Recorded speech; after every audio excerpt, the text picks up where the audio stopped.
আচ্ছা সালাম আলাইকুম খালা আপনাকে নাকি নতুন কামের বেডি লাগবো আমার নিচে দারোয়ান বুইরাই ফাটাইছে কইলে আপনাকে নাকি নতুন কামের বেডি লাগবো টাকবো এর লেগে আমার ফাটাইছে 1 রুম 2 রুম 3 রুম খালা আমনে রইছে গিয়া 3টা রুম 2টা ব্যালকনি আর 3টা বাথরুম খালা যেদিন বাথরুম ধোইবেন সেদিন কি আবার গরম চাইবেন নাকি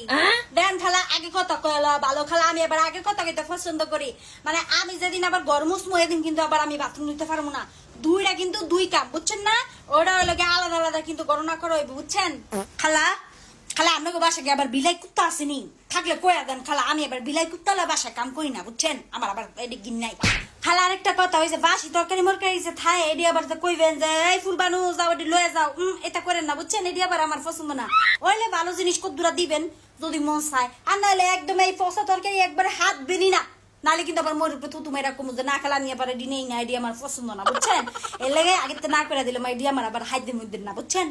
খালা গো ও খালা আপনাকে বাসাকে আবার গিন্দু বাসাইলে রাফাদা আসেনি থাকলো আমার কোনো সমস্যা নাই খালা তয় খালা আবার যে কইবেন আমার গিন্দু বাস হাইগে মুইতা দিছে এগুলা টানাগুলা পরিষ্কার করো আমি এবার এগুলা গিন নাই আমার আবার এগুলা সহ্য না বুঝছেন আমার যদি কোন এক্সট্রা টাকাও দিবেন আমি তো না এগুলো আমি গিন নাই বুঝছেন যে বাসা এগুলা ফোলাফেন থাকে এই বাসা আমি আবার কাম করি না হলেন খালা আগে তিতা পরে মিটা বলা আপনি যদি মন চায় আমার রাখবেন তো রাখেন নাহলে আমার কয়ে দেন আমার আবার অনেক ডিমান্ড বুঝছেন আমি গিন্দু বাসালা বাসায় আবার কাম করবো না